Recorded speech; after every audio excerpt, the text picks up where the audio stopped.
Mesdames et messieurs, bonsoir et bienvenue sur Sahel TV. Tout de suite, les principaux titres de ce journal.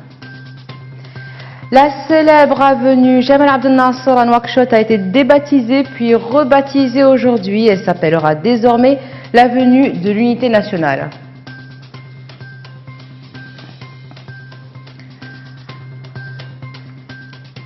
$1,4 milliard d'ouguiya nouveaux décaissés par l'État au profit de la TTM. Cette enveloppe financière servira à construire plus de 6000 km de routes entre 2019 et 2021.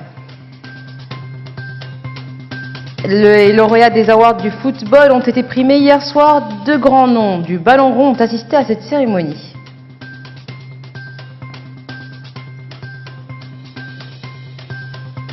Merci d'être avec nous. L'avenue Jamal Abdel Nasser, du nom de l'ancien raïs égyptien, a été débaptisée et elle devient désormais l'avenue de l'Unité nationale. Un changement d'appellation dénoncé par l'opposition. Reportage de Hamadallah Diagana.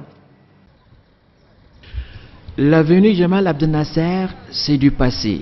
L'axe le plus connu et fréquenté par les automobilistes de la capitale est rebaptisé. Il s'appelle désormais l'avenue de l'Unité nationale. Avec la montée des discours belliqueux et racistes dans la société, les autorités ont jugé important de mettre l'accent sur l'unité nationale. Comme lors de la marche éponyme, le président de la République a tenu à assister à l'événement. Le 9 janvier dernier, sur cette avenue qui est la plus vivante en termes d'activité, vous avez dirigé la marche citoyenne contre la haine et le discours extrémiste. Envie d'enraciner les valeurs de tolérance et de respect.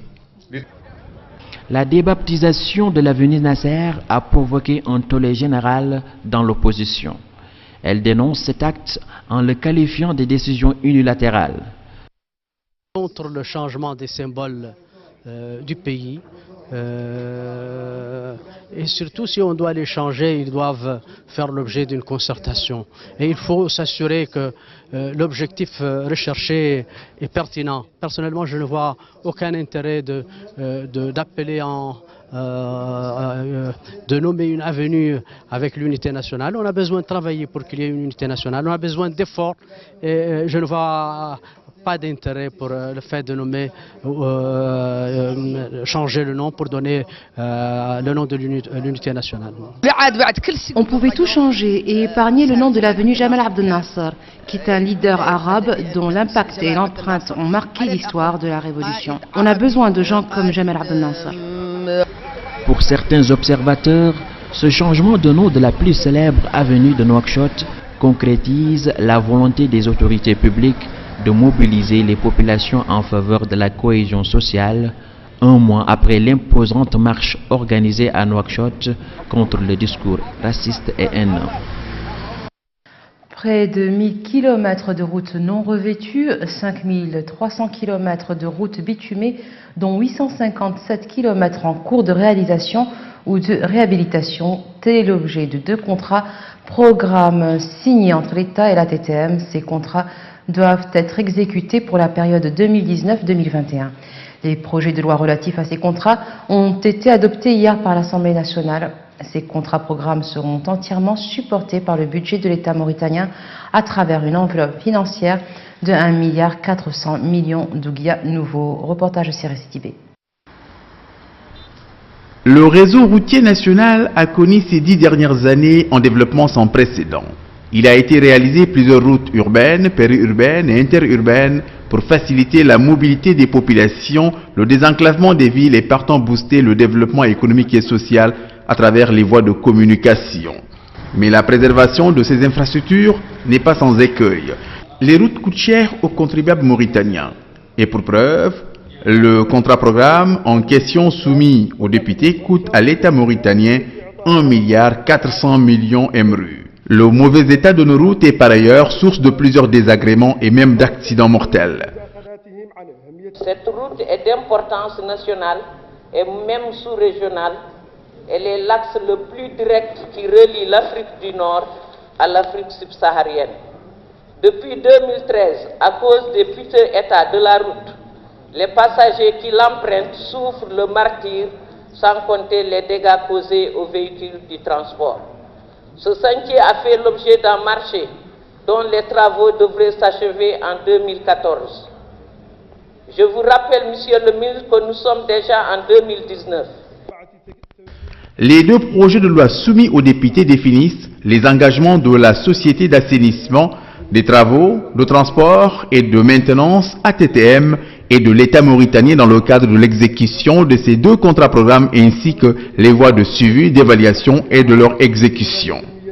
Mais certains députés pensent que les missions de nos institutions ne sont pas toujours clairement définies. Ce flou serait donc l'une des causes de leur échec. Nous avons des institutions ou des entreprises, nous ne savons pas, nous ne nous limitons jamais à leurs prérogatives et à leurs compétences. On ne sait pas qui fait quoi et on ne sait pas qui doit faire quoi. Et cela est très clair depuis un certain temps, en tout cas depuis ces 10 dernières années. Nous voyons la CNIM par exemple, on la détourne, on lui confie la mission d'une banque. Elle doit prêter de l'argent en privé pour qu'il construise un aéroport. On doit prêter son argent pour qu'il y ait un avion pour Mauritania Airlines, etc. Ça, ce n'est pas la mission de la CNIM. En revanche, d'autres députés ont apprécié le présent contrat-programme qui vise à rendre disponible un entretien routier du réseau routier national, espérant que sa mise en œuvre puisse être effectuée de la manière la plus efficace afin de préserver la sécurité des citoyens et de protéger leurs biens. Devant les députés, la ministre de l'Habitat, de l'Urbanisme et de l'Aménagement du Territoire a mis en exergue l'importance du présent projet de loi qui autorise la ratification du contrat-programme relatif à la maintenance du réseau routier national.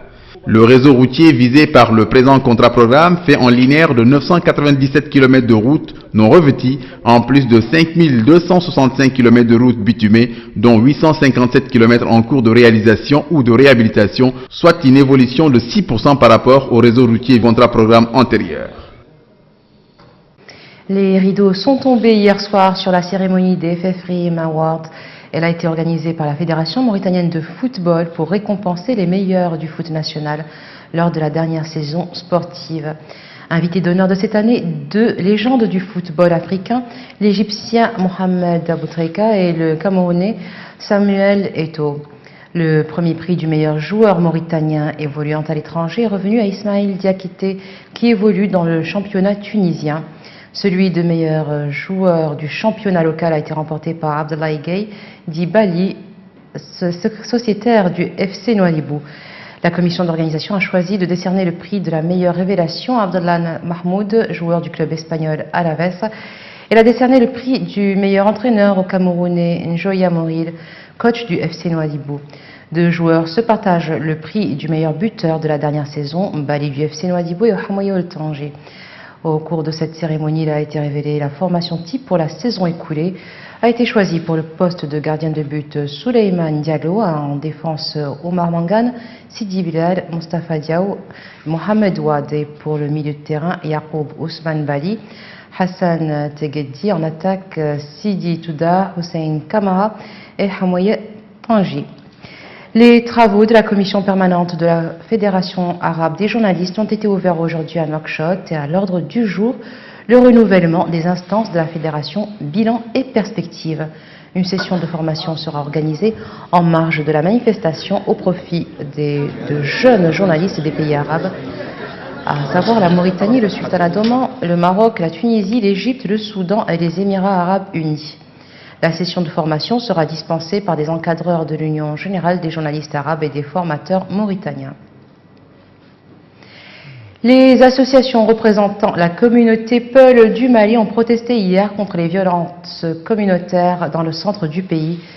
Ces affrontements entre Peul et Dogon ciblent en majorité les villages de l'ethnie Peul, selon plusieurs associations de défense des droits de l'homme et l'ONU.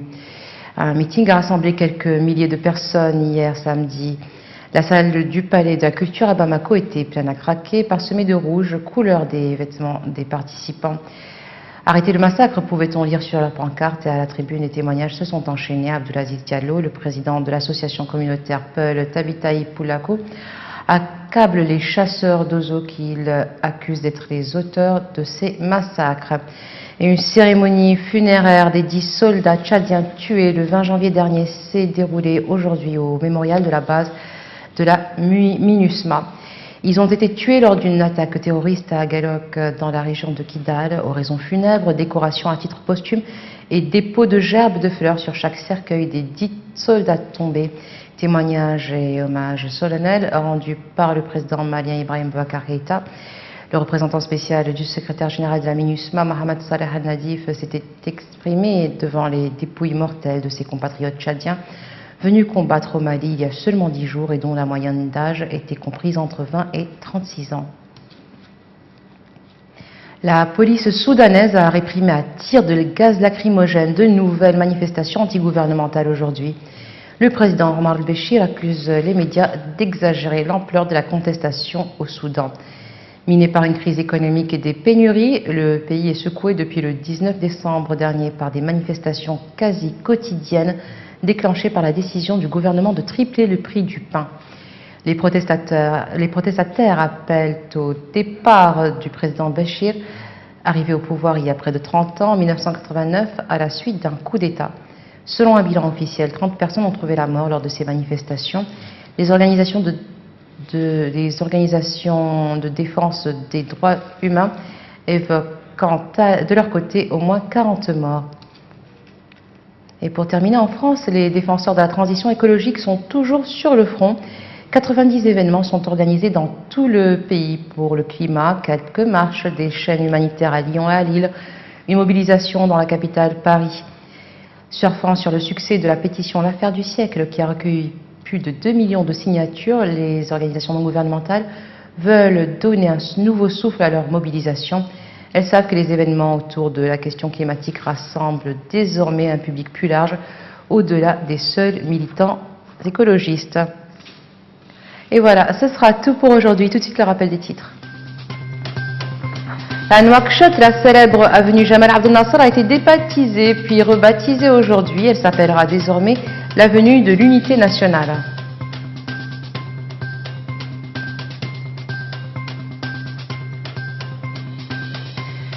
$1,4 milliard d'ouguiya nouveaux décaissés par l'État au profit de la TTM. Cette enveloppe financière servira à construire plus de 6000 km de routes entre 2019 et 2021.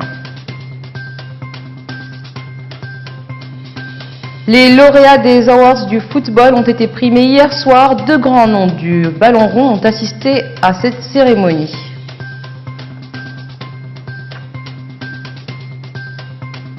Merci d'être resté avec nous. Excellente fin de soirée sur Sahel TV.